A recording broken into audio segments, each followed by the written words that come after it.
You're listening to the Podcast Detroit Network. Visit www.podcastdetroit.com for more information. I got you, babe. I got you, babe.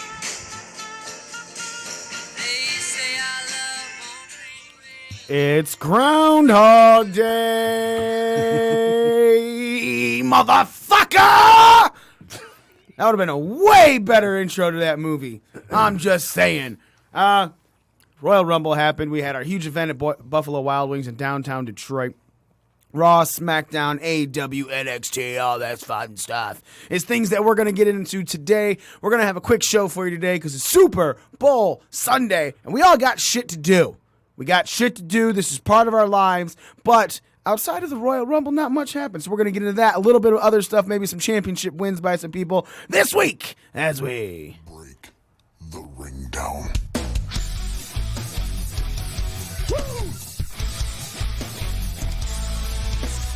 You don't know what hard times are, Daddy. The cream will rise to the top, oh yeah. Austin 316 says I just whipped your ass. You just made the list.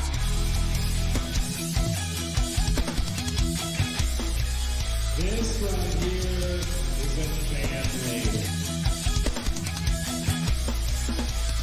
Hey, this is professional wrestler and professional podcaster Colt Boom Boom Cabana. My name is Killer Cross. This is the Smoke Show, Scarlett Bordeaux. What's up, guys? The F Machine, Brian Cage. This is Ryan from Pro Wrestling Tees. Sadly, you are not listening to The Art of Wrestling, but you made a decent choice because you're listening. You are now listening to... When you're listening, And you're listening to You listen to Breaking Down the Ring. Breaking Down the Ring. Breaking Down the Ring. Breaking Down the Ring. Breaking Down the Ring. Bring it down. Oh, it's true.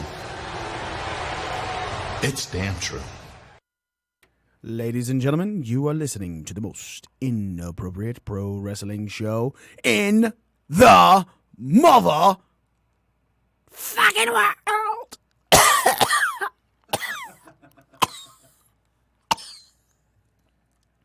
You're listening to Breaking Down the Ring. We are your ring crew. Nick. And me, the almighty one, Mikey himself. You sons of bitches. You daughters of bitches. I had a hairball. Nick, man. Yeah. How fucking fun did you much have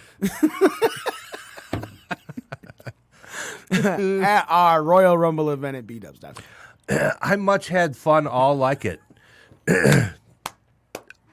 Fun everywhere with people. Restaurant, I was inside Buffalo Wings with Wild. It was awesome. Awesome time. Good turnout, good energy. Man, there was a lot of fucking energy. Walt fucking Walt, man. That dude is fucking... He almost died. Damn. Walt almost died. It was great.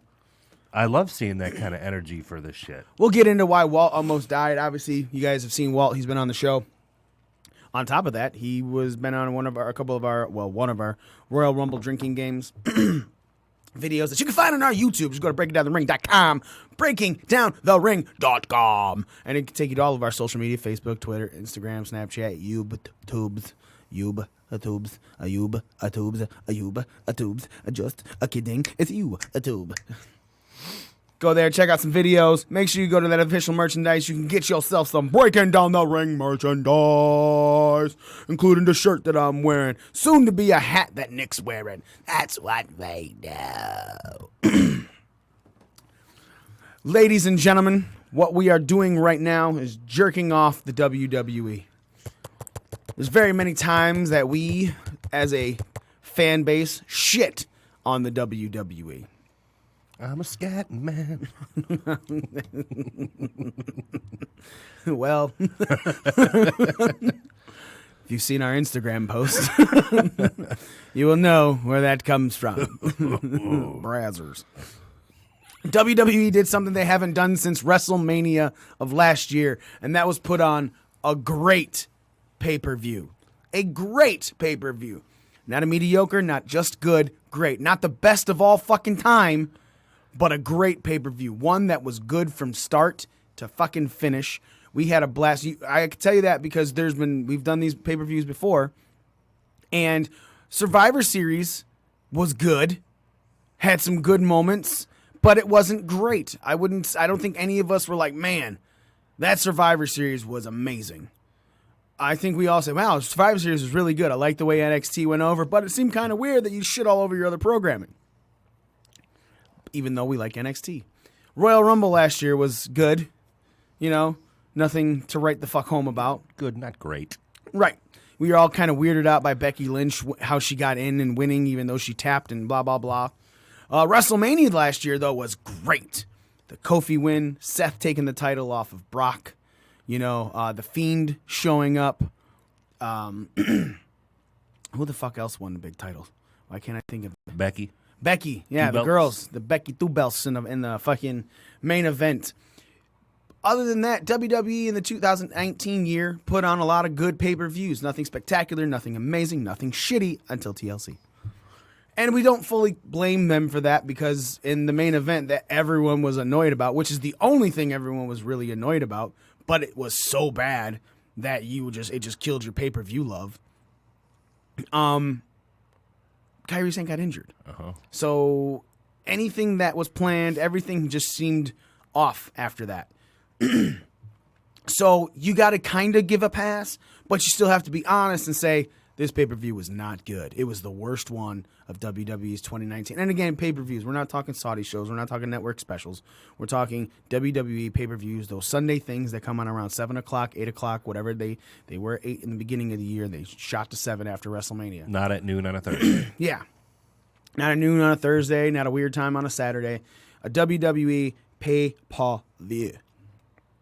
So, 2020 kicks off with the Royal Rumble. And the Royal Rumble is fun. Start to finish. And that includes the pre-show matches. Because if you're paying attention, there's 2 matches in the pre-show. Sheamus and Shorty G. Andrade defending his United States Championship against Humberto Carrillo. And we'll get into more about Andrade a little bit after we talk about the Royal Rumble. And then it starts off with that Falls Count Anywhere match with Roman Reigns beating Baron Corbin by pinning him on top of the dugout in Minute Maid Park. Now, let it be known, ladies and gentlemen, that all of the cameras that were filming things at the Royal Rumble were supposed to be in Minute Maid Park. They weren't stealing signs. That's right. These cameras were supposed to be there. They were following the action because it was supposed to. Make that clear. Yeah. I don't want any WWE suspension things. And it started off with that Falls Count Anywhere match, and a fall happened not just outside the ring. Not just outside the ring area. Not just outside of the ramp. Not just on the stage. This fucking fall happened on top of the dugout in Minute Maid Park. Right on top of the Houston Astros World Series champs asterisk sign. So right off the bat, this pay-per-view is fun. It is not conforming to any bullshit. You're not getting a stipulation in a match that actually has no bearing on the ending of it at all. Nick, how did you feel about this match? It was a lot of fun. I mean, start to finish, it had a good story from just the 2 of these guys squaring off to, you know, when Roman went out into the aisle to just fucking jump, you know, Corbin's crew and, you know, when he was coming out on the, whatever the fuck you want to call that thing, the throne crap, to the Usos coming out to help them when Dolph and Robert Roode were involved, and when you got them out of the match and just finished it with the 2, you know, Roman Reigns and Baron Corbin on the dugout. I mean, it was great storytelling, and it was a good way to finish it on the dugout. I really liked that they did that, and like you said, didn't stick to, oh, in the aisleway, or oh, by an announce table, through an announce table. No, you know, it was out of the ordinary. Exactly, and that's what WWE has needed to do. Everything that WWE has been doing for the last few years is conformative. It is repetitive. It is not something. It is. This happens, but why did this happen? This doesn't make any sense. This Falls Count Anywhere match with a fall happening way the fuck away from anything else in a pretty fucking cool spot, where I guarantee you those fans sitting on top of the fucking dugout weren't thinking, can't wait for a fall to happen here. But they were, of course, going, man, it would be sweet if it happened out here. And it fucking did. So those fans got a huge fucking jump from that, too. Hell yeah. What an experience, you know? Yeah, 100%. Never expecting that, and then all of a sudden, fucking right here. Right. Oh, my God, he speared him. That's amazing. Up next was the 30-woman Royal Rumble match. And it had an ending that I will be very honest about. I said I wasn't happy with. However, talk about things going forward make me more okay with it. And we'll get into that as we talk about it. So first two were Alexa Bliss, and it was Bianca Belair. Damn. Bianca Belair had a fucking showing, man. Bianca Belair looked strong. 8 eliminations, if I'm not mistaken. Yeah, most eliminations out of any female wrestler. Tied for most Okay. eliminations. She, at one point, eliminated everyone out of the ring. Mm-hmm. And then the next person out after that was the woman who won the Royal Rumble match, and that was Charlotte Flair. And Bianca Belair looking exhausted in the corner of the ring. So, amazing facials, man. Mm-hmm. Fucking was like, God damn it, is this ever going to end? It is just not getting easier. And she sold it. She sold it with the way she was looking in the ring and sold things from other people in the ring. They went at it. Bianca and Charlotte went at it for a while. And then finally, number 30 was Shayna Baszler, who came out and also had 8 eliminations. Shayna and Bianca Belair were tied with 8 eliminations. But Shayna was the last one eliminated by Charlotte Flair. And when this happened, again, I'll be very honest.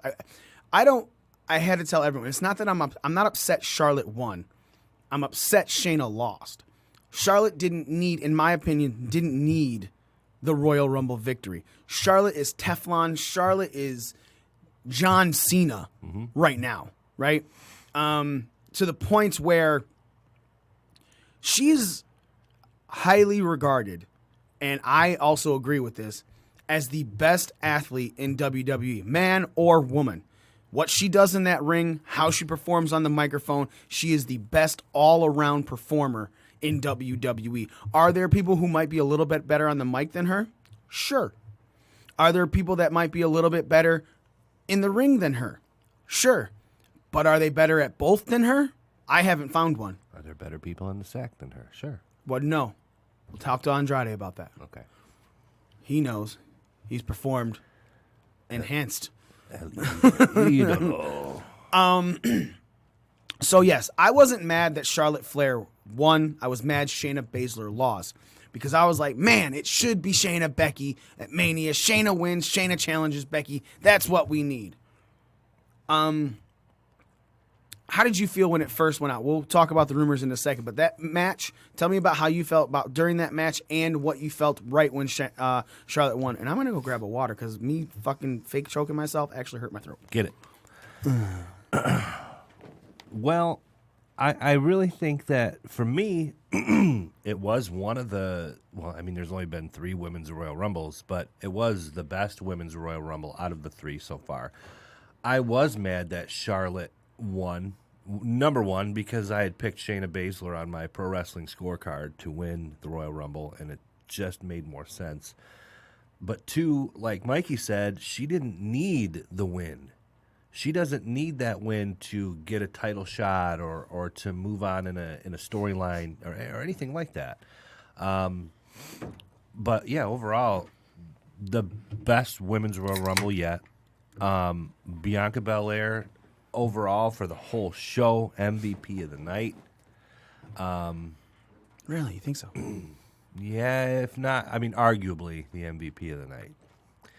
She put on a great show. I think there was good storytelling throughout the whole thing. Beth Phoenix getting busted open and she still went hard, man. And like, I noticed her being busted open, I was like, damn, she's bleeding. And then a few minutes later, I was like, damn, she's bleeding good. And then later on, I was like, holy fuck, her whole goddamn head is red. But yeah, all red everything. Still, even Marie's gimmick. Yeah, even Marie. Yeah. I don't. Yeah, like you said, Charlotte didn't need that win in any stretch of the imagination. You still could have put her in a match at WrestleMania for the title, whatever. But I think that over time you've been dropping hints about the four horsewomen and then Shayna and her crew, and you've been dropping these subtle hints everywhere. It just made sense to put Shayna over at the end of the Rumble. Shayna and Becky, I mean, that match sells it fucking self. So here are the rumors coming out now. Colin says Brock was MVP. I might agree with Colin, and we'll go into that when we talk about the men's Royal Rumble. So there's a lot of rumors right now. NXT is your only pay-per-view for WWE in February. I'm still trying to find out if that's part of the package that we have at B-Dubs, because it's a Sunday, February 16th. Man, that is a fucking busy day for me. Jesus. Well, I'm finding out if it's part of the pay-per-views. Obviously, we'll be there at B-Dubs watching it. But February has only one pay-per-view for WWE on a Sunday, and that is the NXT one. Then there's, I think, Fastlane is March, and then you have April for WrestleMania. So there's no two WWE pay-per-views in between. They took that pay-per-view that you normally for NXT in front of Royal Rumble, and they put it to the month after Royal Rumble and got it on a Sunday, which to me is great takeover. Takeover Portland. Sure, yeah. And obviously it's building up right now. You got Bianca Belair versus Rhea Ripley for that women's title, for the NXT championship. God. Damn it, Mikey, come on. And then Adam Cole is defending against Tommaso Ciampa. He's defending his NXT championship. It's so confusing now. I don't know what anything is.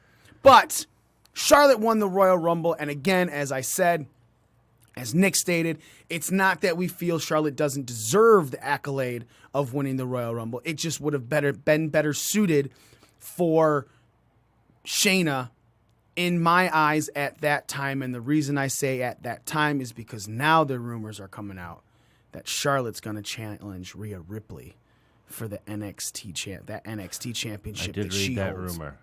Now, if you're telling me that Charlotte comes and interrupts that match at NXT Portland on the 16th, stopping Bianca, because Bianca Belair, with all of her fucking momentum, shouldn't lose a championship match. But if you're telling me that we might get another triple threat women's match at WrestleMania, and I say triple threat again because that would bring Bianca Belair into it, and it's Charlotte versus Rhea versus Bianca, or just Charlotte versus Rhea at WrestleMania, I love that Royal Rumble win. Yeah. Because it also frees Becky up. And you can still get Becky versus Shayna and Bayley versus someone. I don't know where Bayley's going right now. I think her versus Sasha would work, but at the same time, I feel like Sasha's injury kind of fucked SmackDown's shit up. So it's kind of up in the air, and I have full positive thinking that they will figure it out within the coming months, so it makes you want to watch it come WrestleMania. But Charlotte winning the Royal Rumble, if it is to challenge Rhea Ripley for that NXT title, I'm 100% sold. Good on you, WWE. That's a great win, because you still Shayna. Because think about it, what's more prestigious for that title? That Charlotte, one of your top women, says, hey, I want you at WrestleMania, versus Charlotte not winning the Rumble and then going to NXT and saying, we have unfinished business. Because there's a story there with her and Rhea. There was the Survivor Series stuff. There was all the lead up to it. There's a story with Rhea Ripley. So it's not even just like she just randomly is going for this. There's a story there. We said it. Becky versus Charlotte, that story's kind of done. Bailey versus Charlotte, story's kind of done. I didn't want to see any of those. Right. But the story is not done with Rhea. And if you're taking your Royal Rumble win to go to fight Rhea, that makes that fucking title way better, way more prestigious, shoots it up the ranks amazingly. It's the first time anyone's gone from the Royal Rumble to challenge someone in NXT. Well, it goes against the grain. You are waiting for either a WWE a Raw Women's or a SmackDown Women's title, and then all of a sudden she picks NXT, and you're like, wait a minute. Yeah. Whoa. Because Rhea Ripley, that's a bad bitch right there. Yes, sir. And NXT, for me, isn't developmental anymore. Hasn't been since it got made a USA debut for the 2-hour show. You can put that up against... I mean, you put that in a prime spot like Raw, I think more people need to watch NXT because if they do, then they're going to see the difference and it's just going to explode. But yeah, man, Charlotte and fucking Rhea, I'll take it. Here's the other thing about that. A lot of people said Survivor Series was meant to put eyes on NXT so it would start beating AEW in the ratings. And so they're like, oh, that's the only reason that they're putting this over like this. And then you're going to have the fucking marks and the idiots and the haters and the people that find everything wrong with WWE but have no problem with a 3 count not being counted even though the shoulders didn't get up off the mat. Saying that, oh, this is just another publicity stunt to get NXT over in the ratings. Sure, maybe. But at the same time, at least this time there's a full storyline involved. Yeah, it works. You know what I'm saying? There's something that has been leading from this because, all of the things leading up to that Survivor Series match, that Saudi show and everything like that, that led up out of necessity, out of all of the, there was people weren't coming back from Saudi Arabia. We need a fucking show. We need a show. God damn it. What are we going to do? Vince back to the corner puts on this great fucking show. Right? So if you get Charlotte versus Rhea now, it's not just to make it look like we need better ratings in NXT to beat AEW. There's a storyline that has been built here since October 2019. Give me 1 second. Let me adjust the camera for you. I'll say it's cool. I don't need to be on camera. Yeah, you do. You are fucking gorgeous. So, Z. You make this show. Oh, thanks, guys. Finally getting the recognition I deserve. Just want to make sure I can hear you. We're talking about the Women's Royal Rumble match. We're going match by match on the Royal Rumble card. So you're talking about how they purposely put all the NXT women in to build up the roster so it makes it look legit when Charlotte challenges Rhea? That was what we're talking about. So but at the same time, if Charlotte winning, we said it, we weren't mad Charlotte won. We're upset Shayna lost because at the time it was like when you're thinking about it right then, you're like, I don't want to see Charlotte Becky anymore.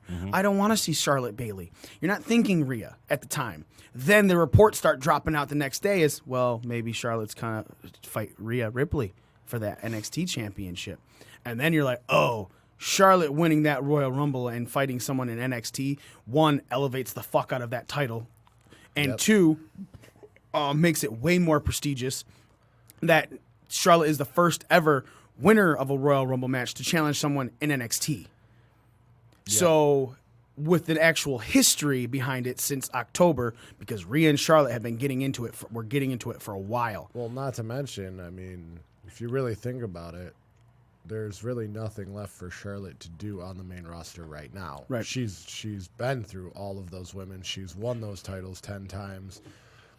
So it makes sense all around to have her go into NXT. But also, there's been rumors that there's going to be some kind of shakeup where one of those women's titles, whoever's holding them right now, so either Becky, Rhea, or Bailey, will not be holding said title come WrestleMania. So we'll see what happens. If anyone, it would be Bailey to drop it before Mania. Yeah. Yep. Well, they were talking about putting one of those titles on Baszler before Royal Rumble or before WrestleMania. One of the 2 main show titles, not the NXT title. That would be the Bailey one. Yeah. And then you would have Bailey versus Shayna. I mean, Becky versus Shayna with both titles. Merge them? I don't fucking know. I don't want to see that again. I'll be very honest. I don't want to see that again. No, neither do I. I mean, if you, I love wouldn't Becky I wouldn't Vershana. mind merging the title for the main roster only because you have 2 titles right now, and you don't really seem to be doing much with either one of them. I mean, you've had Becky's held it for Since Mania. so we're going on a year, and she's finally turning heel because she's ran out of shit to do as a face. Her cockiness, and you know what I mean. She's cutting I wouldn't more, say it's heel. Yeah, they're a little more heelish and a little more egotistical than they were in the past. That fucking promo that she cut after she beat Asuka, she was like, "I'm better than all of those dopes." Yeah, but she's always said that. She's gone on social media and elevated it to another step where Okay. she keeps referring to herself as the GOAT and shit like that. So I mean, it's very possible that jacket. Oh. she's doing like a slight heel turn, virtually just turning her persona up to an annoying amount. So in sense turns heel for maybe a returning Ronda Rousey to be like, "Hey bitch, listen, my shoulders weren't down." We'll see. Next match, speaking of the women's championships, Bayley defeated Lacey Evans in what I thought was Lacey Evans' best match on the roster, on the main roster since she's been up. There's a lot of hate for Lacey Evans, right? A lot of hate. Why? Because she, very, very honestly, she was very green when she first came up. Now, granted, she's gotten better. She's very. I will agree with that because she was doing good in NXT, but I do think they brought her up prematurely. Too fast. Yeah. Yes. They brought her up more for her mic work than her in-ring work. Yes. But at the same time was having her heavily featured in main event matches where your ring work needs to be better than what it was. Right. Yeah. Well, they needed. So you kind of fucking killed you're killing her, right? Because and then you put her with Baron Corbin during Baron Corbin's go away heat rather than heel heat. So Lacey had a lot of fucking detractors, a lot of haters, and I'll be very honest, some of it was deserved because there were some spots in some matches that were bad. But then you got her and Natty. And her and Natty, Natalya is so underrated. Might she be fucking vanilla as fuck on the microphone? Yes. Is her character probably pretty fucking vanilla as well? In my eyes, yeah. But it doesn't mean that when that bitch gets in the ring, she doesn't go. This sounds very, very familiar. Like a relative of hers. No. But she gets in that fucking ring, man, and she elevated the fuck out of Lacey Evans to the point where when Lacey Evans had this match, you saw even though she lost, you were like, "Good on you, Lacey. That was a good fucking match." How did you feel, Bayley versus Lacey, Z? I liked it. I again, like you, I was impressed with the elevation of Lacey Evans, which, I mean, back to what you were talking about when she was brought up, maybe this was the reason they brought her up that quickly because they're like, okay, she's green now, but she's adaptable, so she'll figure it out. And it seems like she is. Yeah. Very much Alexa Bliss to me. I've always been a fan of Lacey Evans. More so a respect for her, service to our country. We loved her when we saw her in NXT shows that we've taken on. Right, but NXT shows was I always think, or not always think, but I'm pretty sure for maybe the past 7-8 years now, NXT has had the better women's division, period. Yeah. Like even when when everyone that's on the roster now was down there, it was better than the main roster, and I still to this day just think it's Which is crazy. There's way more depth at talent in NXT than there is on the main roster. I won't agree with that only because of how much talent is on the main roster. The problem is I say that the women's division is better in NXT. I will fully agree with that because it doesn't seem like the main roster is utilizing it properly. Like granted now Ember Moon's injured, you know what I'm saying, and you got some other injuries, but like Alexa Bliss was injured and things like that. But anytime someone gets injured in NXT, someone out of nowhere looks amazing. Late after that. Well, that's what I mean. The depth. They can. It's interchangeable parts to where, like every time a woman's gotten called up to the main roster, we have said it. Like what are they going to do now? And then they blow us away with, here come 4 new women who are just as good, just as amazing. You know what I mean? Like, so they have this recycling talent thing that their division, even when it seems weak, ends up being better than what everybody thinks it is. And that's why I won't say that the depth is better. I'll say it's equal, but the problem is I feel like Raw and SmackDown haven't figured out how to use that depth properly. The depth of untapped potential. Oh, well, yeah, for sure. Yeah, I can't argue that. Yeah, it's untapped. That's why the other ones on the main roster, they've already been tapped. Good kegs. Yep, waiting for that one. I'd check in on that one. On the main roster, they just it's the problem is they have way too many stars. We're sidecasting. Go back to Lacey Bailey. Oh yeah, sorry. Good match. Loved it. I love Lacey. Nick. Yeah. Oh, for sure. I would definitely say that Lacey's improved a lot over the course of the last year. Mm-hmm. You could tell that I wasn't familiar with her in NXT the way you guys were, but you could tell that she could definitely work in the ring, but she was just making some mistakes here and there that made her green, that made her, just, it didn't sit right with you. But now, psychology-wise, you mean? Like even just in the ring, just her botching things here and there and things just not looking polished. The problem with a botch, though, is... Ooh, excuse me. Whoa. You, just because it looks like one person fucked up, it could have been the other person. Sure. You know what I mean? Like, it's give and take to where... we've sat there a couple times and been like, oh, this person botched that move. And then Orlando will come in here and be like, oh, no, actually, it wasn't her. It was this. And we're like, oh, shit. Didn't even think about that. Well, I like what you said, Z, that she's adaptable because now she's turning into this baby face where she's getting people on her side. And it seems like the crowd really likes her. She's a good baby face. Yeah. Like, it's not. She's that mom. She's relatable to a lot of these women that, not your everyday chick that watches WWE can be like, oh my God, I can really relate to Alexa Bliss or the to mom Bayley that or takes whatever. their kids to these live events and Right. sees this mother who fought for our country and the husband. You know what I mean? That's kind of opening a whole new door, So I would have liked to have seen her win, but... And she's really good at both, though. It's not like she excels as a heel and not as a babyface. Like it seems right now that she's very good with either one. The problem now is to evolve her as a babyface so this doesn't get stale. So right. You know what I mean? And I think they can. I think she can. I think Lacey Evans is the type of performer that, because again, we said it, she was probably brought up, more than likely she was brought up because of her mic work and the backstory that they could use for her. So you develop the things in the ring, but that means that she has the ability to take what they give her and make it better. So I fully agree that she can help evolve herself with whatever they give her and not be stale as a babyface. As long as they don't do what they had a tendency to do before, and that's every fucking segment. I don't need to see you 3 times a night, especially on SmackDown.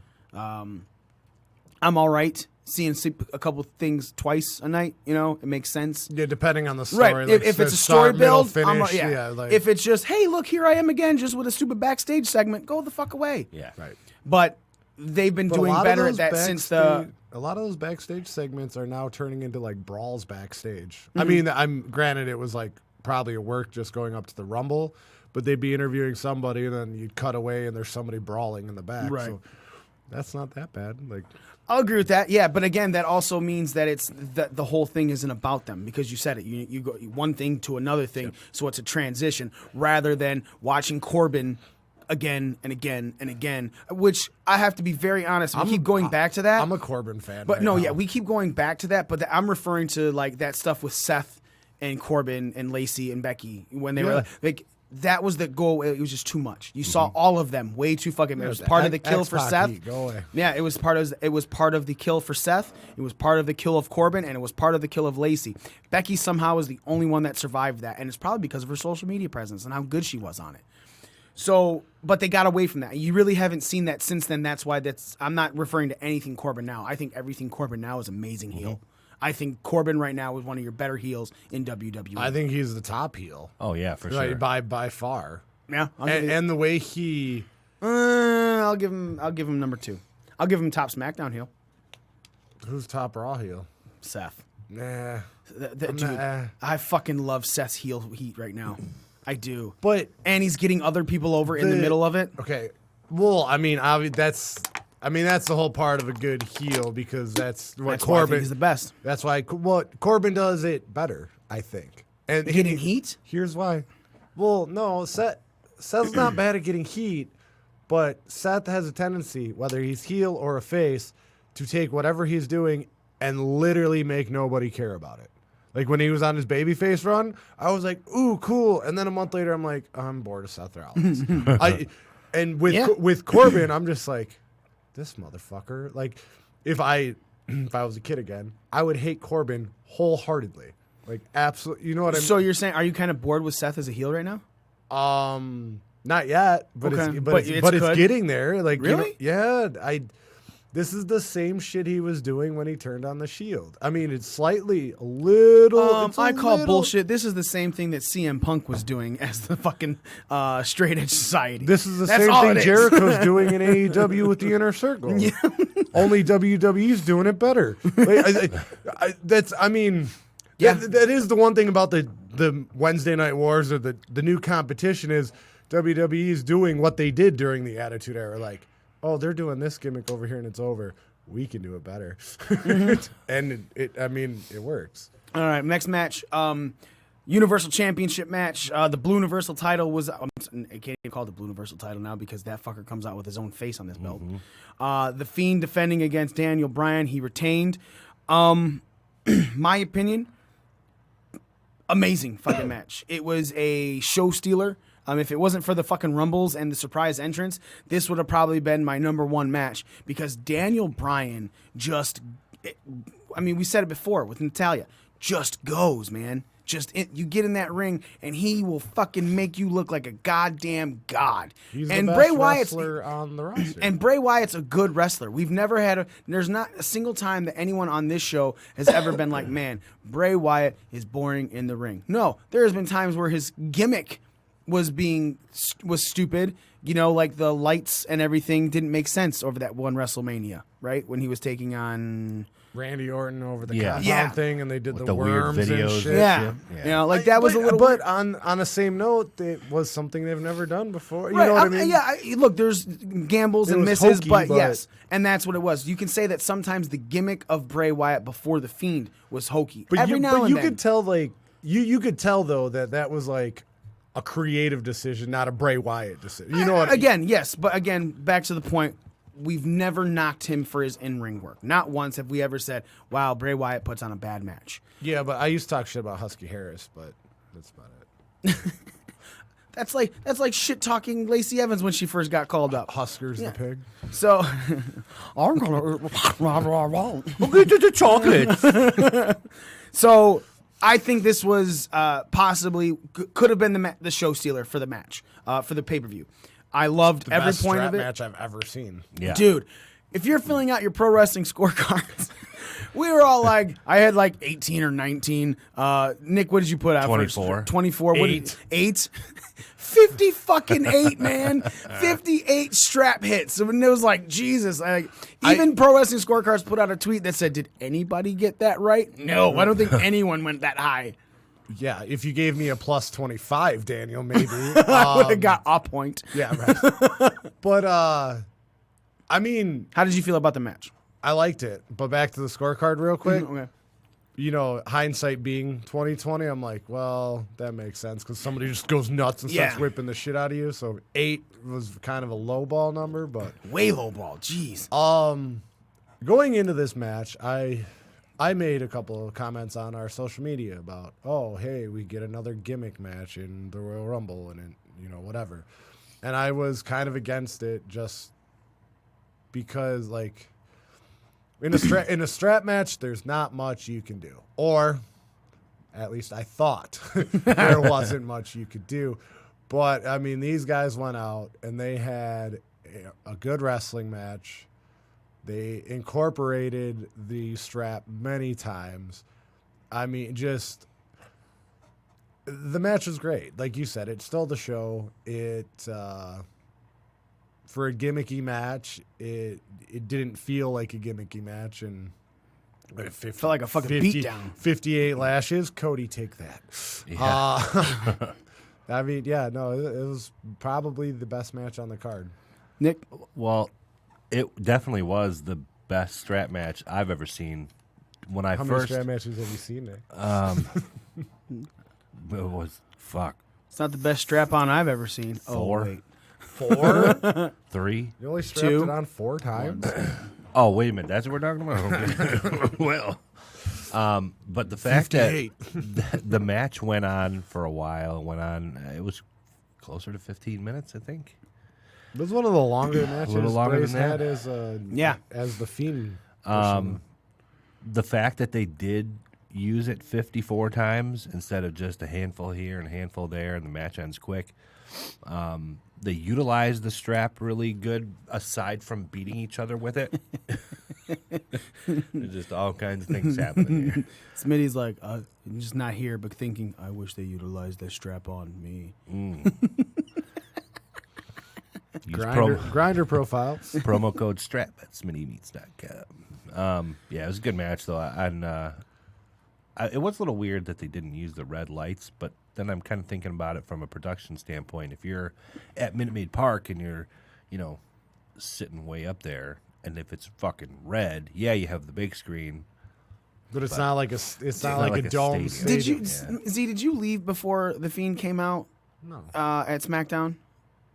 When we were at SmackDown? No, I left before the dark match that ended up not being a dark match. Oh, yeah, the New Year's Eve match. Yeah. Okay.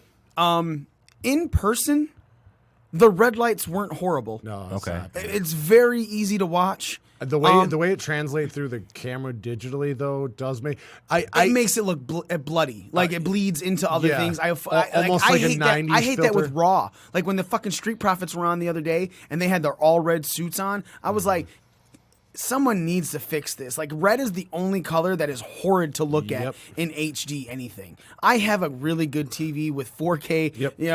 I step and I still get on red. And I'm like, gross, right?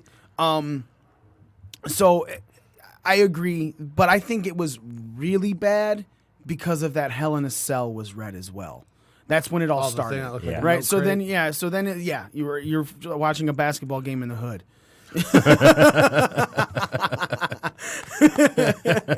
And I can say that because I had one of those hoops. Yep, me too. Couple tires, a pole, and a fucking. Yep, there you go. So the red light, they had blue for the pre-show. I just think they got rid of it because there was enough people bitching that they didn't like it. Yeah. Well, Smitty brought up a good point while we were sitting watching it, and he's like, "Well, you're in an outdoor baseball stadium. How you don't have the overhead lights, so it'd be like from the side and everything," which made sense. And then the Fiend came out with his red entrance, and we're like, "Oh, it's going to be red." But I think part of the reason they didn't do it is people might not have been able to see the strap. If you did it, you know what I mean? If Right. you did it in red or whatever. Either way, I'm okay with them not using it. I mean, if they want to, cool, to give it a different I'm okay feel. with both. I Yeah. like the red. I know there's a lot of people that bitch about the red. I'm okay with the red, but I will say that many of us at that event thought Bray was losing because that red light wasn't there. Yeah. The whole thing was under the red light, he is unstoppable, unbeatable. And now there wasn't a red light, and it made it look like maybe. Well, that's good, but I'm telling you right now, the Fiend will not be the one to lose the title. It'll be the Mr. Rogers. Yeah. That's why I wanted fucking Bray to win the Royal Rumble. I would have loved to see Bray versus The Fiend. Someone dressed up as The Fiend and The Fiend wins. You have Bo Dallas grow some dreads and shit. And they are talking about doing a Bray Wyatt versus The Fiend to eventually kill off the Fiend character or kill off the other character, Right. one of the two. But they would have somebody about Bray's size, and they have to do it right. They can't do like The Undertaker versus The Undertaker and one's a foot shorter. Right, It yeah. doesn't work. But they want to do somebody about Bray's size, give them the temporary like henna tattoos so it looks the same, and obviously you got to have Bray Wyatt be Bray Wyatt, 'cause Right. you can't fake that one. But and then like give the guy dreads and shit. They could pull it off. And I think they could pull off Bo Dallas. As a matter of fact, I think if Bray lost some weight And I'm not knocking Bray's Bray's size, already lost but weight. right. But if he loses some more weight to be more like Dallas's size, then I think it would totally translate better. I mean, hopefully he doesn't lose it in his legs because they're toothpicks as it is. Next match that we're going to talk about is probably the worst match on the card. Becky Lynch versus Asuka for the Raw Women's Championship. Me personally, man, I was bored that whole fucking match. It was a match that had so much build to it, where you've seen the match last year at the Royal Rumble, where Becky and Asuka was really good, even though Becky lost. So when you have a match that's so good, and the next one is to me a stink fest outside of the ending, where she caught her before the mist came out, and then quickly reversed it put it into a submission to win. You know what I'm saying? Like, I felt like this was following Bray Wyatt and Daniel Bryan. I was like, what the fuck is this? Nick, how did you feel? Yeah, I mean, I was bored, and there were some spots in there that were okay, but you can't really follow. It always seems like if they put on one good match, like last year's Royal Rumble, the following one, while the story makes sense and it sounds good on paper, it just never lives up to the hype. And It's not always true. Not always, but like it just Rock versus Austin 17. All of them were great. But like this is Becky Lynch and Asuka. This is nowhere near that. You know what I mean? It had potential though. But I don't know. It was boring. Bottom line. I mean, I agree with you. What I mean is like in today's world. I'm not living in the past, like Rock Austin, like definitely. But like today, they can't pull that shit off anymore. It doesn't work. Right. To me. I mean, it does to an extent. And then going back to another thing Orlando used to say is wrestling's predetermined. You already know what's going to happen, but it doesn't mean it doesn't mean they can't put a twist on it and make it special. Predictability is fine as long as the way how you got there is exactly. entertaining. And as far as Becky and Asuka, I mean, okay, real quick, at what you were just saying, Bray and Daniel Bryan. Did you think Bray Wyatt was losing that fucking belt? No. Nope. Predictability is okay. fine as long Right. as the way you get there is entertaining. And that match was amazing. Yeah. No matter if Daniel They Bryan made lost. Daniel Bryan look like Daniel Bryan's a credible competitor for anybody, but they made him look like he could go with the Fiend, and he did for 13 minutes longer than anybody else. And they made you feel like at some point it even was possible Daniel Bryan could have won. Yeah. And that's all that matters, because if I know, like you just said, if we know that this is how this is going to end, but at some point make me feel fucking Lesnar, dude, when he took on Daniel Bryan, AJ Styles, all the Finn short Balor, people, Finn Balor, you knew he was going to win. But at the same time, you still were like, oh, is Daniel Bryan going to get him?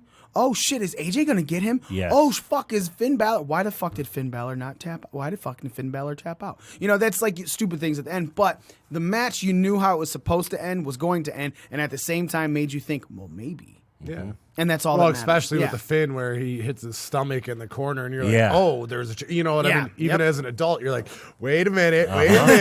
Yeah. Becky and Asuka, it was boring, but I mean, it wasn't a bad match.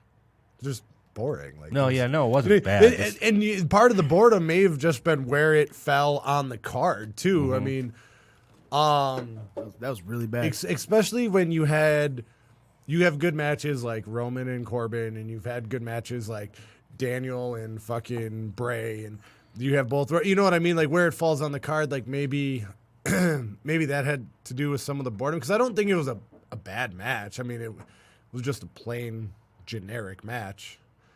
Yeah, that's what it was. There was just my so my much biggest before issue with it is what happened after. So Asuka taps to Becky, and then Asuka taps to Charlotte on Friday. And it's like, oh, sweet, you built up Asuka, who's actually really a badass in the ring, and you were actually giving her a slight push. She didn't tap to Asuka. Asuka didn't tap to Charlotte. I swear to God, I saw it on Friday. Didn't Kyrie Sane? No, she put it on Asuka, and Asuka taps. I'm trying to remember. Yeah. I swear. Huh. Well, either way, Yeah. they built Asuka up to the badass she's supposed to be, and then they're kind of killing her off for the betterment of Becky Lynch or Charlotte. Mm-hmm. And it's the You're same- talking about the Friday before the Rumble, right? No, I'm talking about this past Friday. I mean Monday. Yeah, sorry. I was like, wait. that would be the day. Monday. Sorry. They all That'll run be the together day now. that I die. That I tap. And Charlotte wasn't on NXT this week, right? No. No, yeah, Charlotte had her in the figure 8, and then Kyrie hit the elbow to break the hold. So Charlotte won. Asuka didn't tap. Oh, okay. Yeah, all right, yeah. Sorry. I was like, man, no, the fuck she didn't. I know it. She got her in the figure 8, and before she could tap, Kyrie hit the She elbow. was in the figure 8. I left the room. I came back, and the match was over. I just assumed. Yeah. Okay, well, that's a little different. But still, you're having Asuka lose. And my other problem, and this doesn't really have anything to do with the Rumble, but is what was the point of making women's tag team championships if you don't utilize them at all? Ever.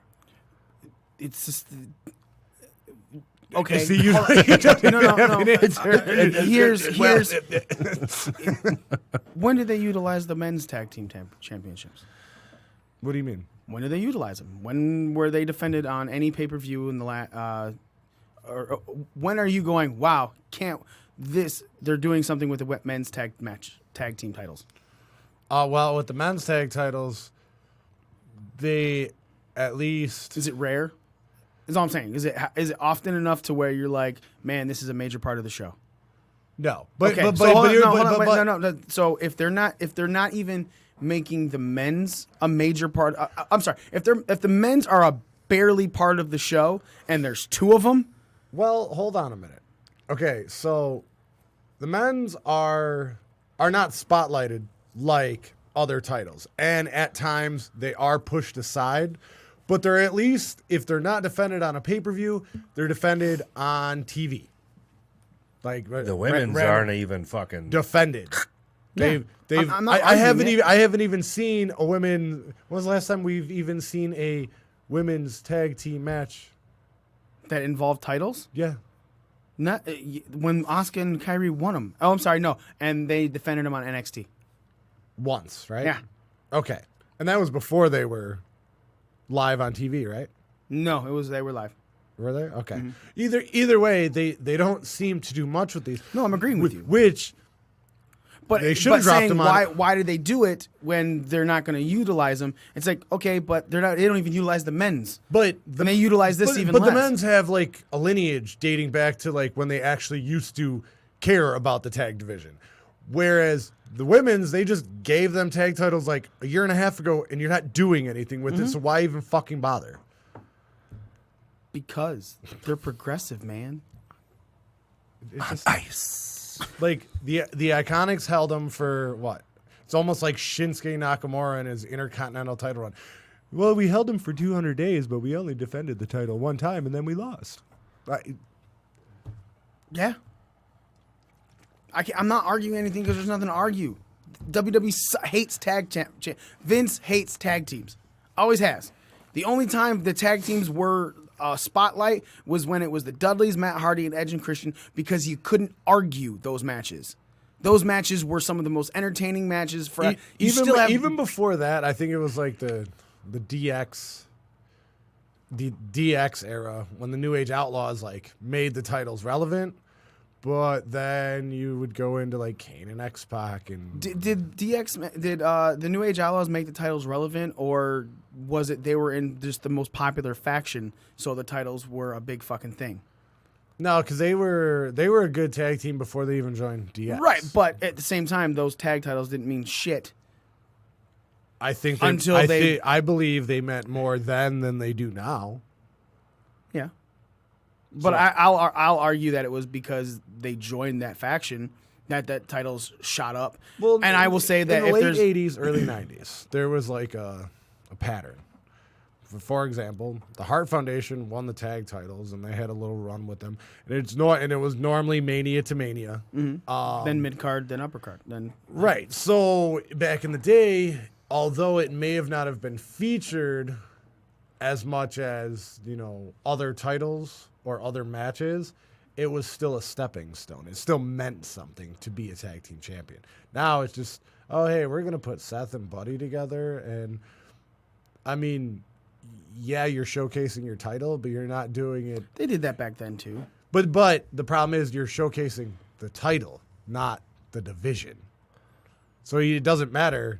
Like, you can have the title on TV with Seth and Buddy every fucking week, and, you know, everyone's going to be, oh, well, at least it's on TV now, but you're not doing anything with the division.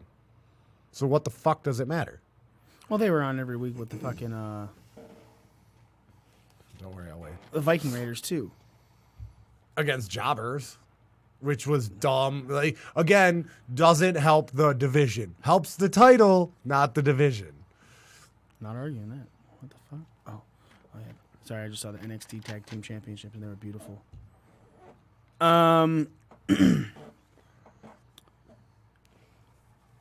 Men's Royal Rumble match. Fucking beautiful. Let me ask you a question, Z. Let me give you an answer, Mikey. Whew, that's all I was hoping for. Good job, boys. Yes. Nick said before you got here that Bianca Belair was the MVP of the Royal Rumble. Arguably. Arguably the MVP But of the entire Royal Rumble. There was an MVP in the other Rumble, though. Oh. Colin then commented after that and said Brock Lesnar is the MVP of the Royal Rumble. 100%. Do you agree with that? 100% agree with Colin. I will fully agree with him too. So let's have a conversation about why Brock Lesnar is the reason that Royal Rumble match was as fucking good as it was. Okay, let me say this. For women, Bianca Belair. For the women, Bianca Belair. I won't argue that. Brock Because Lesnar. you can't argue what you're about to say. Brock Lesnar enters that match at number 1. Brock Lesnar is the most dominant man in WWE. He is the most believable dominant man because of his MMA history. And his psychological prowess in the ring to make everything make sense. He should have done what he did in that ring. Why? Because he's done it to everyone. Mm-hmm. Daniel Bryan, 6-minute match, but he took some hits, beat the shit out of him. Won. Finn Balor, AJ Styles. He's all Goldberg, Kofi Kingston, Seth Rollins, John Cena. Right. He has gone through everyone. So you're telling me that number 2 in the Royal Rumble, Elias, should have lasted until the next guy came out? No. Nope. No. You're telling me that Robert Roode should have lasted until the next guy came out? Nope. John Morrison, Eric Rowan should have lasted until the next guy came out? No.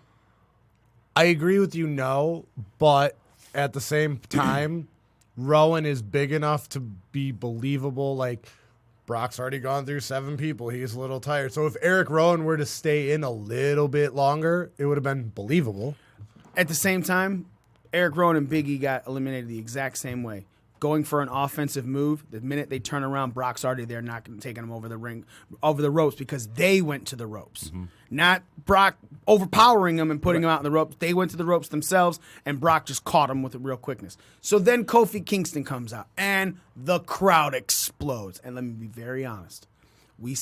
I said it last week. If Kofi was the one who eliminated Brock, would that help me in that fucking 4-second squash match? Make me feel like he's had some sort of comeuppance for that? Yeah, it would have. Do I feel like he was shit on even more by being eliminated the way he was? Nope. Kofi lasted longer against Brock Lesnar than anyone else. Yep. Mm-hmm. Absolutely. Kofi was the longest lasting person against Brock Lesnar in that match. It was longer than his fucking title defense. Kofi lasted 22 Brock Kofi matches against Brock Lesnar. That is solid math right there. That is a great statistic. Kofi Kingston came out, gave Brock Lesnar some moves. Then another guy came out, Rey Mysterio, another one who has history with Brock Lesnar. So then Kofi and fucking Rey Mysterio are teaming up on Brock Lesnar, not letting up. Then Big E comes out, and now it's a triple. All three guys laying in on Brock Lesnar, taking him off his feet. Then all of a sudden they stop, and Big E goes, "I'm gonna get on all fours. Ray, go at him." You send the smallest guy after the biggest dude in that ring, who has had about 5-10 seconds to recover. Brock Lesnar's an MMA fighter.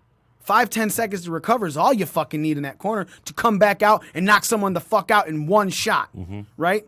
Brock Lesnar caught Rey Mysterio, threw him over the fucking rope. Then used Big E to catapult himself off and blast Kofi Kingston. Then Big E says, fuck it, I got to build up some momentum. Hits the ropes, Brock's already there. Boom, you're over the ropes. F5 to Kofi Kingston, and he's out of the ring. Kofi Kingston lasted longer than anyone else against Brock Lesnar, and I thought it was fine. Yep. It was okay. Then it's still building up. More people are getting eliminated, and then Keith motherfucking Lee. What does Brock Lesnar do? The camera cuts to Brock, and he's looking at Paul Heyman going, who's this big motherfucker? Yep. Brock Lesnar, Keith Lee didn't even hit the ring yet, and Brock Lesnar's putting Keith Lee over. Brock Lesnar is making Keith Lee look like a fucking god just by saying, who's this big motherfucker? Because you believed it. Brock Lesnar impressed by you? Oh, and then they do the face to face, and they're like the same size. Only Right. Keith Lee's a little bit wider. Right, and the fucking crowd is going nuts. Keith Lee puts Brock Lesnar on his ass by himself. Didn't need anyone else to come in that ring to do it. All of a sudden, Keith Lee looks more credible. Yep. Right? Then Braun Strowman comes out, and they're going at Brock Lesnar. They knock Brock Lesnar down. Then Keith Lee and Braun Strowman start going at each other. What does Brock Lesnar do? Boom! Bye! You ain't paying attention to me, I'm gonna fuck you up just like I did everyone else. Folks, it was beautiful. And then the exact same thing that Brock Lesnar did to everyone else was done to Brock Lesnar. You're not paying attention to me? Ricochet. Boom! Low blow. Claymore kick. Sold the shit fuck out of it. Yep. Fuck yeah, he Fucking took it like a champ. He didn't put his hands up. He didn't block it. He was like, boom. Yep. Falls out of the ring, right? Drew McIntyre eliminates more people and is still looking down at Brock Lesnar on the outside of the ring. Tell me that if anyone else sold that Claymore for 3 minutes, it would have meant as much as when Brock Lesnar did it for Drew McIntyre. Absolutely fucking not. That fucking place popped harder for the elimination of Brock Lesnar than the surprise return of Edge. Look at it. Edge. Oh, yeah. But hold on. See, the surprise return of Edge wasn't really a surprise. We all kind of knew. Kind of, but you didn't Kinda know. knew. Right. But again, all I'm saying is, regardless, it's Edge back for 9 years. And that fucking place jumped when Brock went over that rope. Yep. I'm not saying it didn't fucking jump when Edge came out, because it was hot. That was amazing. But Brock Lesnar's build in that ring for those 16 competitors, because Drew came out at number 16 and eliminated him. It's perfect, though, because, I mean, he eliminates 13 people and then gets eliminated by Drew McIntyre. So some critics were like, oh, this is boring, blah, blah, blah. I thought it was great. Well, and like I thought it was A1 storytelling on how to get a guy over. Well, and it's like you guys said before. You got to look a little deeper than just the fact that it's Brock Lesnar in the ring throwing people out. It's the fact that he is who he is. He's throwing out guys that he should destroy. And while it's predictable, the storytelling aspect of it was great. And then look who eliminated him in the fashion he did. The winner of the fucking Royal Rumble eliminated him. I was going to say that's the one thing we were all right about is when we were talking about it 2 weeks prior to the Rumble and when Brock announced, it's like, okay, well, if Brock wins it, that's believable, especially if you do it one opponent at a time. But also, whoever eliminates Brock is going to win the Royal Rumble because then they're going to face Brock at WrestleMania, which even going forward with this, the opening segment on Raw, Drew coming out and being like, I'm not going to make you wait. I'm just going to tell you right now, I'm challenging Brock Lesnar. Like, sweet, we got that out of the way. Now we can do the build for it. Yeah. Well, and that shit doesn't bother me when he throws out all these guys one at a time because while there's a story in each one of them, it's a short story. But it's not like somebody just coming and he grabs him and he fucking throws him. Like I remember Diesel in one of these Royal Rumbles one year, just somebody'd fucking come down and he'd throw him over the ropes, and like that shit's boring. But Brock Lesnar, again, with Shelton Benjamin in the ring, and they're explaining the history. That was good. And that you was look, a good spot. And again, for a second, you're like, okay, yeah, maybe Shelton's got his back, and then nope, here it comes, and Brock fucking chucks him out of the ring. Yeah, it was beautiful. Without Brock Lesnar in that Royal Rumble, it doesn't make Drew McIntyre look as good. Drew McIntyre doesn't hit godlike status. We were talking about it last week, and I said I didn't want Drew to win the Royal Rumble because if Drew won, that means he's probably going to job out to fucking Lesnar at WrestleMania, and because of that, you're going to get Braun Strowman 2.0, and I don't want to see that. The way Brock sold Drew McIntyre, the way he was like, you better fucking win when he was walking away from that match, made me feel that it's possible Brock's going to do the job for Drew. He is going to fucking lay down for Drew McIntyre at WrestleMania. I think it's possible. And if that's the case, look at what WWE did at this Royal Rumble. They made the future shine. Look how good people looked. Another person that was the whole. That's always been the point of the Royal Rumble. And they have missed it for the past few years. Well, yeah, because they're more. They made you think they did it with Asuka and Shinsuke winning. No. This time, they're like, you know what? Let's do this. Let's move on. Let's not showcase, because they said that both of those Rumble matches were rewritten an hour before the show. Oh wow. Yeah.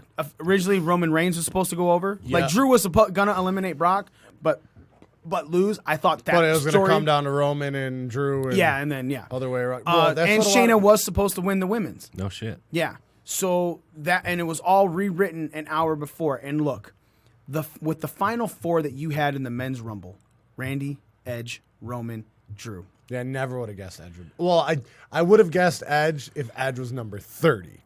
Right. But with Edge being like, what, number 21 it was? 21, Yeah. I mean, I would have thought, yeah, he'd have a nice showing, but I never would have thought he was going to be the final four. But it also definitely set up for the future, and that was smart. Well, it set you up and more so on Raw, but it set you up Orton versus Edge at Mania. Solidified that at the end of Raw. Oh, Yeah. Beautiful, which we'll get into. So they get the final four, right? Edge eliminates Orton. You can't have Drew eliminate Edge. You can't. Roman has to. Roman, because then you've any pop you just had for Drew is gone the minute he eliminates the fucking dude who just returned for 9 years that Correct. Everyone is fucking coming in their pants to see. We know this because Walt did it twice. And then he almost died. 3 times. Well, the third was he was on the precipice of a the third, first one and was then like almost 18 fell out of minutes a long. window.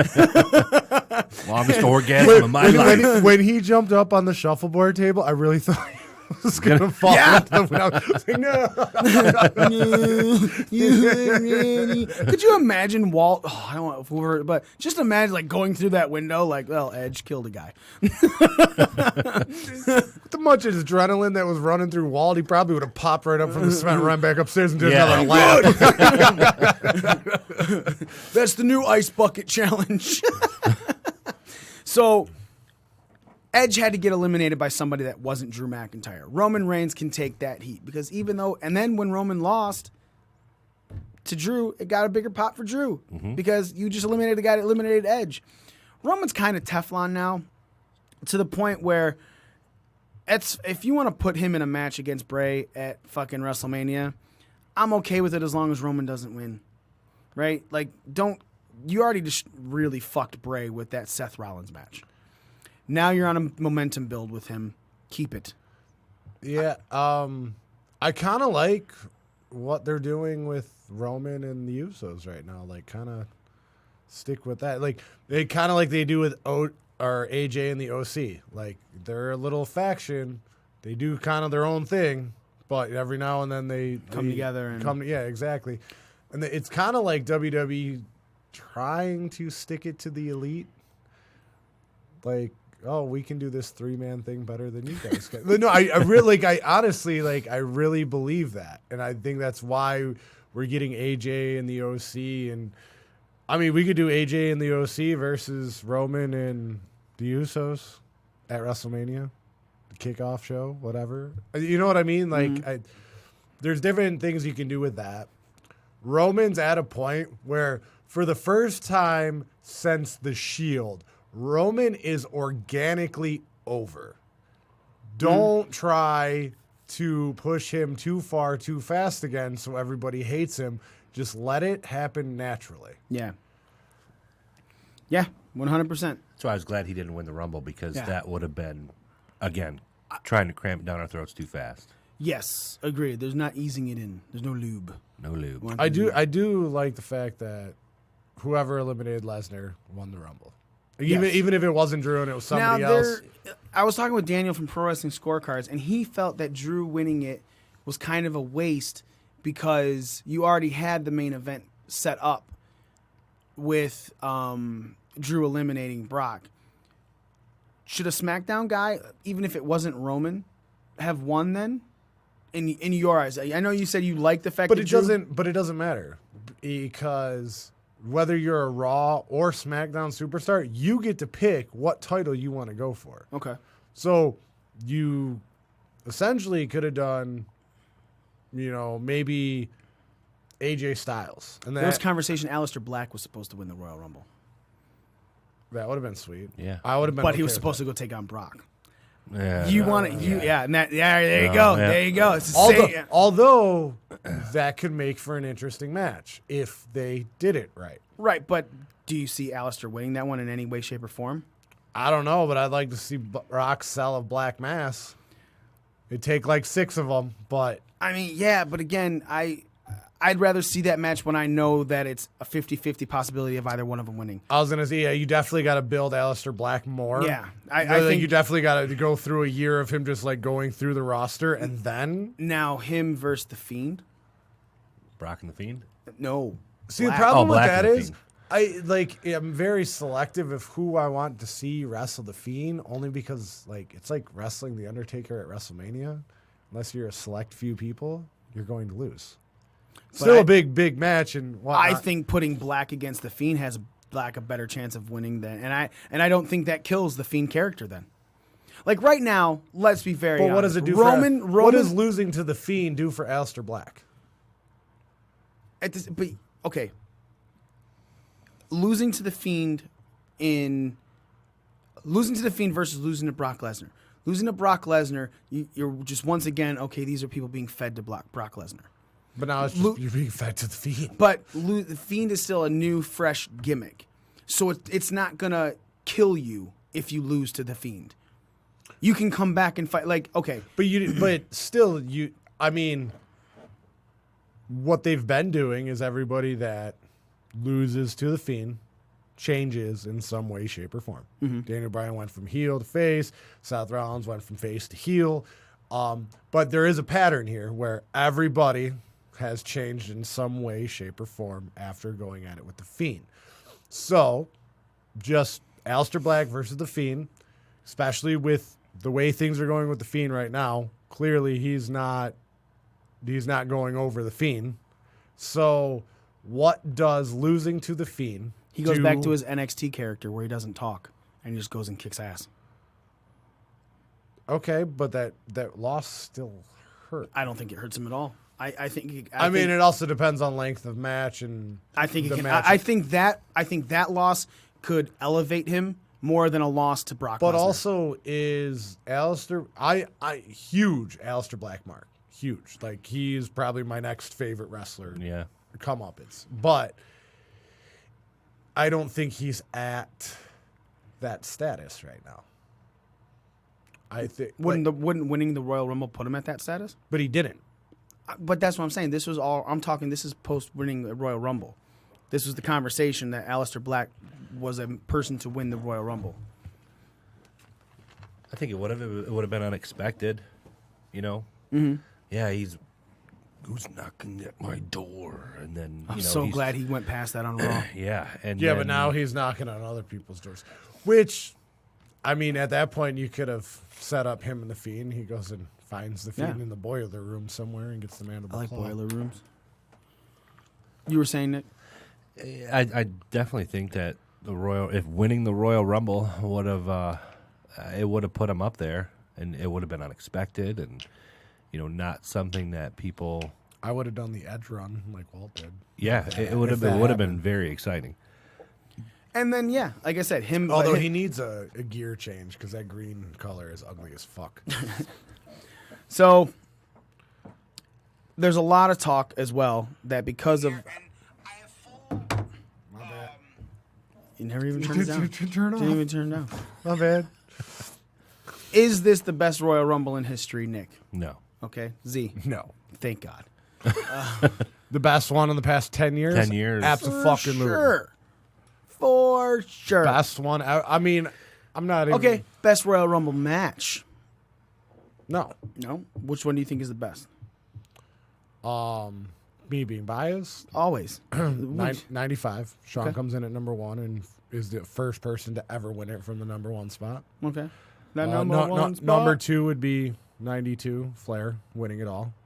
Again, first.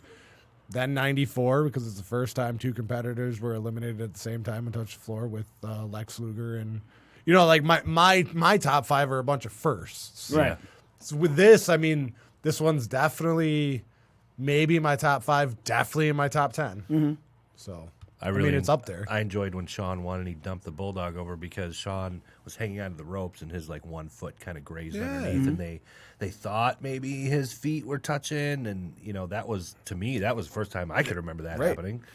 So that is the first time that ever happened. Yeah. One of his feet touched the ground, and Bulldog celebrating. He comes up, hits him with the forearm in the back. He tumbles over, and Sean wins from the number 1 spot, which, I mean, at the time before that, it was Flair winning it from the number 3 spot was the closest anyone's come to being, being in the Rumble the entire time.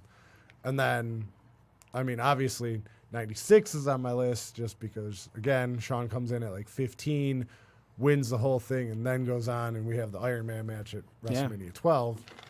So I will say, without a shadow of the doubt, that this Royal Rumble is one of the best pay-per-views WWE has put on in a long time. Yep. It is definitely, outside of WrestleMania last year, the best one in the last year. Who the fuck would think that in 2020 we'd be like, wow, the last 2 good pay-per-views were Royal Rumble and Survivor Series? Big 4, man. They're going at it. As I said at the beginning of the show, in 2019, WWE put on a bunch of good pay-per-views. 1 shitty one, 1 great one. Well, what shitty one? TLC. Oh, you guys thought that was shitty? You didn't think Hell in a Cell was shitty? No, TLC. Hell in a Cell. Hell in a Cell was a good pay-per-view with a shitty ending. Yeah. TLC was just meh throughout. And remember it hit that crescendo of Buddy and Alistair, and then every match after just sucked worse. They need to get rid of TLC as a full pay-per-view and just randomly use it as a gimmick match again. Yep. Yeah, I agree. But again, so WWE in 2019 put on a bunch of good pay-per-views, nothing spectacular, nothing. There was really good ones. Survivor Series was really good. WrestleMania was great. Every other one was good. WWE kicked off 2020 putting on a great pay-per-view. Yep. And hopefully do the same thing continuously. Now, we had 17 pay-per-views in the month of January. Royal Rumble is by far the best one. I think then Hard Times. Times. I'm gonna agree with you. I'm gonna agree with you Yeah. because I came on. We talked about this last week. What was the better showing between Worlds Collide and Hard Times? You said Worlds Collide. I said Hard Times, and I will fully say that yes, Wrestle Kingdom was good. I don't look at Worlds Collide like a fucking pay-per-view though. Worlds Collide was just a network exclusive. Right, but again, it wasn't a takeover. I look at TakeOver as NXT's pay-per-views. The Worlds Collide shit is just some shit they started at Access over WrestleMania, and they're like, oh, well, we can do this again. which also now makes me okay with it especially if they're doing it more often. No, because now you get the NXT Sunday pay-per-view in February. Yeah, they're pulling away from doing the takeover before. But it also is no longer you get Royal Rumble, one pay-per-view, then WrestleMania. Yep. That's how it used to be. It didn't over-convolute shit. Well, I mean, those two pay-per-views in between Royal Rumble and WrestleMania were starting to fucking make everything If you get real horrible. technical, it used to just go Rumble Mania. That's super old school. But once they started doing the monthly pay-per-views. Yeah, it was Rumble, one pay-per-view. But that was also, you also got to remember, WrestleMania used to be in like late March. So it was a February pay-per-view, then WrestleMania. Right. Now that it's in like the first weekend in April, they try and squeeze another March pay-per-view, and it's like, why? Yeah. You have all this time to build up for and your that's- 18 fucking matches. Like, use it. And that's what we used to say. Just so much. There's way too much for the WWE. And now they're getting away from They it can get and rid of the showcasing February. NXT in it right now. Yeah, I was going to say, they can get rid of the February pay-per-view for the main roster. They already did. That's what I'm saying. They did it. There's no February That's I just said that. Oh. NXT is February, WWE is March. And then you got Mania. Oh, see, they should just get rid of the WWE. WWE should get rid of a main roster pay-per-view between Rumble and Mania. They did. You just said there's one in March. Yeah, there used to be two. They got rid of one. Yeah, well, they should get rid of both. Is Why? what I'm saying. Because then you just You build have two brands. You can't get rid of one. easily. You just have a random network. There used to be great. The fucking one pay-per-view in between would sometimes change the Royal Rumble. Well, it used to be the Elimination Chamber, and it used to change. And now you said it's Fastlane this year, right? I think it's Fastlane this year. I think that's what Yeah, I it saw. used to So be the they Chamber. just nixed Elimination Chamber this year. No, they'll just probably throw it somewhere else. Later. After And that's Mania. what they've been doing is, well, they stopped doing it for a while, and then randomly it's like, oh, Well, hey, last it's year was February. before Mania. That's how Kofi got involved. Yep. Yeah, so again, TakeOver Portland's February 16th. There's the fucking Saudi show, which doesn't fucking matter. Yeah. February 27th. They're trying to make it matter. I'm sorry, it's not. It is Elimination Chamber. Elimination Chamber is March 8th. And Yeah, then 'cause that always has potential to throw a wrench in whatever we think the WrestleMania plan is. Right. When is that? March what? 8th. A So full a month month before. before Yeah. Mania. Which, again, I'm all right with it. Right? You got enough time. You're not like fucking rushing and making things look stupid. And you're showcasing NXT on a Sunday. I'm okay with all that. But it depends how they do the Elimination Chamber. Is it going to be like 3 guys from Raw and 3 guys from SmackDown, or are we going to have separate Raw and SmackDown? Let's get NXT involved. 2, 2, and 2. Is this how the Fiend in a chamber match? I like that. Maybe. Or maybe you see a number one contender for the SmackDown because someone already has for Raw. An Elimination Chamber to get the number one contender. That's true. We're going to get into a little bit of Raw, basically the ending of it, and a couple things on SmackDown. Like Braun Strowman winning a hubcap? You just hate that title because I fucking hate it Yeah, I so love much. it. No, you know what it looks like? It love looks like those fucking plastic hubcaps you used to buy and put on your fucking car to make it look nicer. It's beautiful. Fuck you. That It title is not pretty. beautiful. That title is pretty. No, it looks like a fucking hubcap. It looks like one of those fake spinner hubcaps. That was the old WWE Championship. no, The this United one. States that was actually the old United States Championship. If you want to talk about a spinner hubcap, that's the United States Championship was a straight huge circle that spun. That's what a spinner hubcap is. Are you looking up the title? No, I'm looking up exactly what I think it looks like. On Raw, they fucking...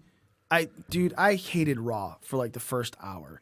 And it wasn't for anything that was going on in the fucking show. Yeah.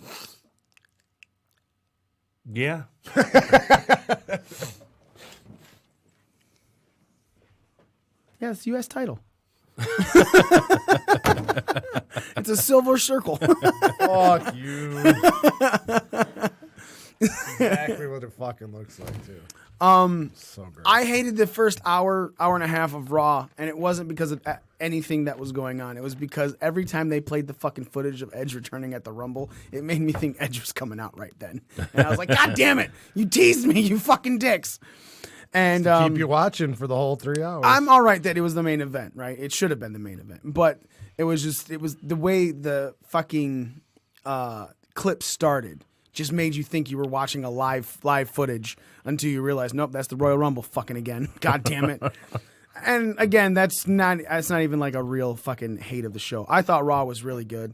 I thought a lot of the things involved in Raw were spectacular, and the ending was the best because you had Edge come out talking about how it happened, how he got back, and he said he had a second neck surgery, and the what ifs and stuff like that, and how he played into his promo of retirement promo where he was like, and now I'm going to come back and I'm going to end things on my terms. Yep. A lot of talk, a lot of conversation about Edge's contract. There's some people saying that he's scheduled for 5 matches a year. No, it's three per year. $3 million, 3 matches per year, 25 appearances. I've heard different things on the matches. I've heard 3, I've heard 5. The 25 appearances have always been the same, and but the 25 appearances is why it makes me think like maybe there is 5 matches. Because 25 appearances for 3 matches, like with a true build for any pay-per-view, right? You got about a month. So 25 appearances would be 12 because about a month is 4, and 25 appearances and 3 matches. So that's 28, right? It seems to make more sense if you build go the 30. Mania, you're going to get your bulk of those. You get a month between Elimination Chamber and... Yeah, but I'm talking from now until Mania, he can appear and not wrestle. And I Right. mean, that's going to knock out a lot of that 25. Well, now are they going to consider Rumble to be one of his matches? Now, does he Yeah, only Rumble's have one of 2? his. Rumble is one of his matches. This is But one of the 3 or 5. I still feel like the 25 is a little high for 3 matches. So I'm hoping it's the 5 matches because at the same time, dude, that could give me something at SummerSlam. That could give me something at fucking Survivor Series. That could give me something at Money in the Bank. Yeah, I was going to say Mr. Money in the Bank. Yeah. Right? So Like, there's one. I would SummerSlam. love, yeah. SummerSlam Mania, and not necessarily Rumble every year. I mean, that's Right. just his return. But then you have, I mean, you either have him at the Big 5, or you have him at guaranteed WrestleMania, guaranteed SummerSlam, and then a random one in between. My hope is within this 3 years, Edge wins that Money in the Bank and cashes in and becomes the fucking champion. Well, yeah. I would love, just like Daniel Bryan got another title run when he first came back, I would love to see Edge get another good title run, another top title run. He deserves it. He needs to So the end of Raw, excuse me, at the end of Raw saw Edge come out and explained everything. Then Randy comes out. And Randy's all happy for his friend. And he looks at him and goes, what do you think about bringing Rated RKO back? Now, let me be very honest. I wanted Rated RKO back. Yeah, to go against Seth and Buddy. That would have been good. I wanted Rated RKO to go against the OC at WrestleMania. Okay. Because they eliminated him at the same time in the Royal Rumble. I felt it was a good setup. It was there. Okay, There's a partial story there. And then the reason they lose is because all of a sudden Edge catches an RKO, and then you get Edge and Randy Orton at SummerSlam. I would have loved that as a step because one, you're not rushing Edge too much into wrestling, right? You have him in a tag match at the biggest fucking show of the year, so it's not overwhelming for him. He doesn't have to get in. He can steadily get into ring shape, and then you get a singles match at SummerSlam where the dude has been building up for almost a year now for proper ring shape. But at the same time, I'm not mad. Proper ring shape. The motherfucker had more abs coming out at There's almost a huge, 50 years old. There's a huge I know. fucking Yeah, difference. the of cardio's being, different. Yeah. But I'm saying, I don't even remember Edge having that many abs when he was. Never had it. Never had it. But again, so that's why I would have liked to see that because then you have time to get into ring shape. Right? Edge obviously looks great. So Randy then turns and fucking hits him with the RKO. And then blasts him with a fucking chair. And then sets the chair around his neck I was and goes to the corner. at to turn this off or turn it down, and I'm like, no, hold on a minute. He's about to put the chair around his neck. You don't know that? Yes, I do. Yes, I do. And then Randy fucking climbs the ropes, the turnbuckle, and he pauses. Moment of sympathy. And he comes back down. And what you thought was a moment of sympathy was really just a moment of mockery. Because he goes and he gets another chair. And he slides the one chair under Edge's head. And then proceeds to hit a one-man concerto on Edge. I came so hard. I think I came harder than Walt. Damn, that's a bold statement. I've never came so much for brain injuries before. What can I say? Anything involving brain makes me come. When cranium meets metal, It's so metal. it's like on demand. You were being screamed at to turn it down. So Allie was trying to go to bed, and it's the Edge promo. So I'm like, it was literally like I look at the thing. I'm like, there's 12 minutes. Like, relax. And 2 minutes go by. Can you please turn it on? I'm trying to sleep. Yeah, in a minute. Hold on. And I'm like sitting at the foot of the bed. TV's up to like 25, which in our room it just Fucking loud loud as as fuck. shit. She's like, "You're sitting 2 feet from the TV. Do you really need it that loud?" Yes, I do. All right, hold on. All right, he's gonna put the chair around his neck. No, he's not. He's putting the chair around the neck. Who is this guy? This is Edge. Well, who is he? He's an older guy. No, I'm telling her to shush. And I'm like, oh, he came down. She's like, so it's over? I go, no, it's not. I go, he's probably going to go grab another chair. Yep, here he goes. He's grabbing another chair. And wham. She's like, holy shit. I was like, yeah. I go, now it's over, though. I can turn it down. But yeah, there was like solid last 5 minutes. Dude, I just want to go to bed. Turn it off. I always turn it off when I'm like, I need 5 fucking minutes. Like, hold on. And then I'll turn it off. It'll be fine. But yeah, I was basically, I called everything that happened in that promo like 10 seconds before it happened. I mean, the RKO was a given, but I thought he was going to pull the fucking Austin Pillman. Didn't. Then he went for the concerto. And now does like Christian come back? You would have to think. Because it was a concerto. But Yeah. I mean also it probably means that Edge is gonna come back at WrestleMania against Randy Orton in a TLC match. Maybe I mean that's his match. Yeah. But it's also the reason his neck was a toothpick. So Yeah. Nick, your feelings on the finale of Raw? I didn't finale twice. no. Did you finale for a long time though? It was a long one. I slung a lot of rope. Okay. No, it was perfect. It really was. Randy Orton is one of the greatest heels of our time and all time. Edge was pretty good heel. Yeah, I'm just saying one of. And he, I think it was great storytelling. I think you couldn't have done it better with two of the top guys in the business. I mean, it was perfect. I'm glad that it closed Raw. And now I'm really looking forward to a match between those two at WrestleMania. It should be killer. I thought the ending of Raw this week was one of the best endings of Raw that we've had in a very long time. Like, there's been good ones. I'm not going to say that Raw has had shitty fucking endings. But this one had a happy ending. Like, yes, there Literally and have been some shitty endings to Raw, but there's also been some really good endings to Raw. But this invoked so much emotion. It's Randy Orton at his fucking best. We've always said it. Randy Orton as a heel is the most purest form of entertaining Randy. The problem is Randy Orton is such a legend now. Getting him in pure heel heat mode is damn near impossible until you bring back someone that is in pure face mode. There is no way that somebody could boo Edge right now, right? And then Randy does that to him, so there is no way that anybody can cheer Randy right now. Maybe there's that one guy in the crowd going, "Love you, Randy! You fucking killed him!" But no. And I thought it was wonderful. Now, to finish off the show, quick talk about SmackDown. Roman Reigns and the Usos defeated King Corbin, Dolph Ziggler, and Robert Roode, and forcing Corbin to eat dog food. It looks like this is speaking of finales. This was the payoff for that. It looks like this is the finale of this fucking feud. Also made me come just because it's over. I mean, not that Corbin and Roman wasn't a good feud, like, as a whole, but It played its part. I'm just glad the dog food thing is over. Yeah.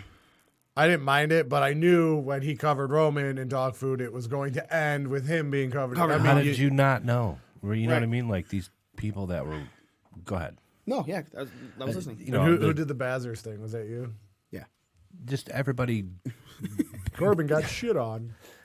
People just complaining that it was, oh, you fucking dog food, dumb. Like we were talking before the show. Who fucking cares? Like the minute it happened, how did you not know that was going to happen? Right. This you was know the what fucking was fucking ending. dumb? The Godwins in their slop bucket, but that shit was over every time it got dumped on somebody. So it's just, it served its purpose. I made that post on our social media that said, if you're pissed off and complaining about everything WWE does on SmackDown, involving this dog food or whatever the fuck, but you're sitting there telling me that AEW is God's fucking gift to wrestling and nothing is wrong with it, I'm going to look at you and go, you're a fucking mark.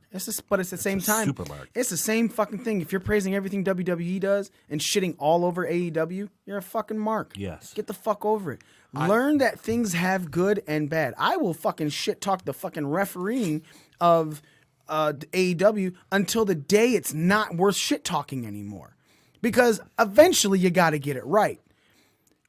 At the same time, I will praise AEW for ingenious storytelling, for the way Jericho's getting over the younger talent with the Inner Circle and bringing things around, for the way that, as much as it eventually gets annoying because it becomes spot fest because of the fucking refereeing, but it doesn't change the fact that a Young Bucks match is fucking great to watch. That love the spot fest, so they have to a everyone. niche market for a style of pro wrestling. Now it may not be everybody's cup of tea, but there's enough people out there, roughly 800,000 of them, that like the spot fest shit. Not necessarily my favorite style of wrestling at this point. I just watch AEW for Jericho, right? But other people like it. Guys that are into New Japan, guys that are into the indie wrestling spot fest shit are into AEW, and that's okay.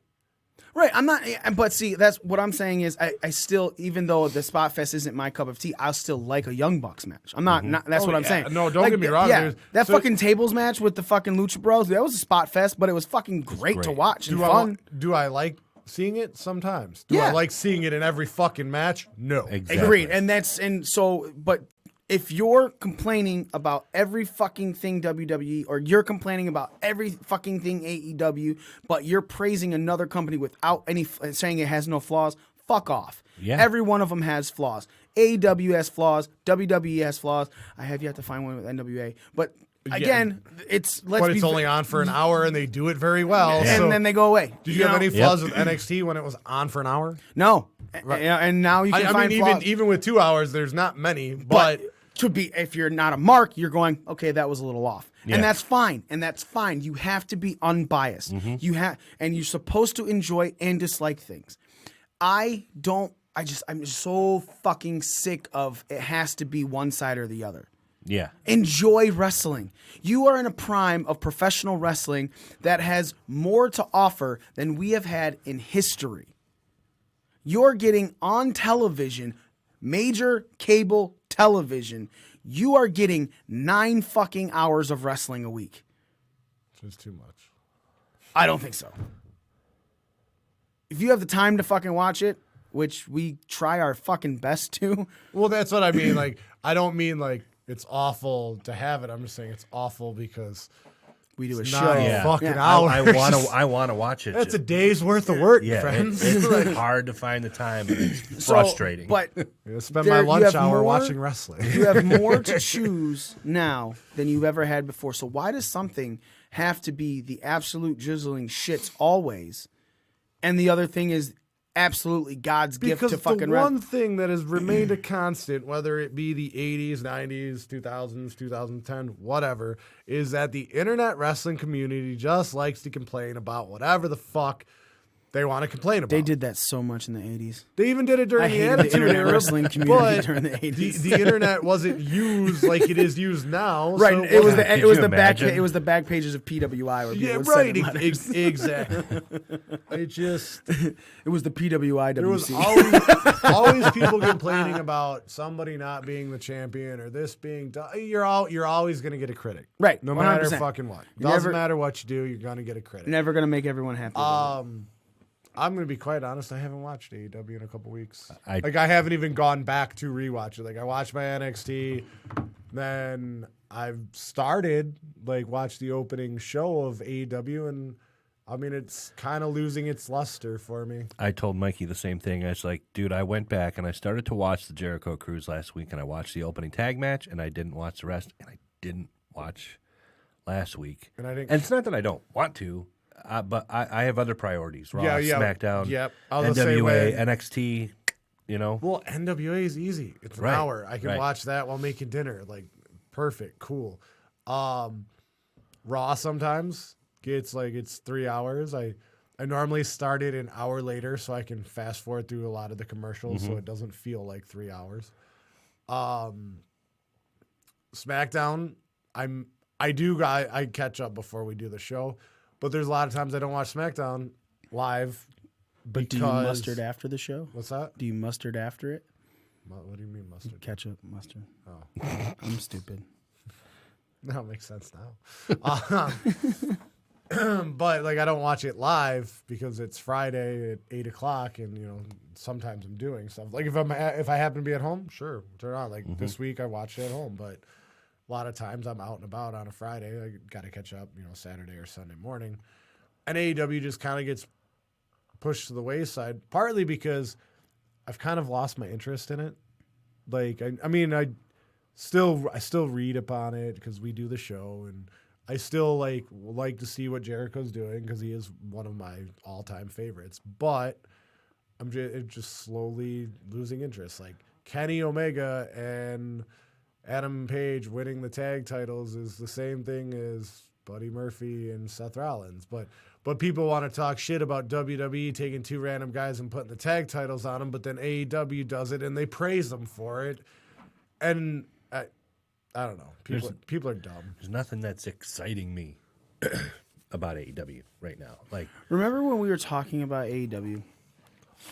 And I feel like we just kind of just turned to become the one shitting on AEW. But I was all for it. I was praising it in the beginning. It was something different and cool and new, and I definitely like how.